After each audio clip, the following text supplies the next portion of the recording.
Meal plans and why I don't use them and why I don't prescribe them to any of my clients. Okay, meal plans should be, in theory, a quick win for a client. You want them to lose weight or change their body fat percentage. Put them on a meal plan, and hey presto, a couple of weeks later or 12 weeks later, out pops the new version of your client. Except rarely is that the case in my experience. Okay, so there's a few reasons why I don't believe in using meal plans. And one is that they're not flexible. Generally speaking, they're quite rigid in terms of the prescription that they tell you to eat for breakfast, lunch, dinner, etc., your snacks. And they would be more suited to somebody who's a high-level athlete, performance-based athlete, or somebody who's a physique athlete, somebody who needs to follow a very strict regimen to ensure that they get their macronutrients and micronutrients for a particular sport or endeavor that they're pursuing. Also, it's not generally going to be a long-term solution. So much the same as viewing a diet or a diet plan.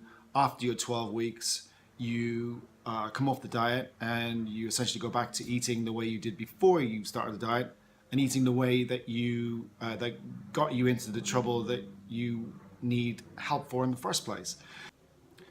Also, if you're following religiously a diet plan, you're actually not really going to learn anything.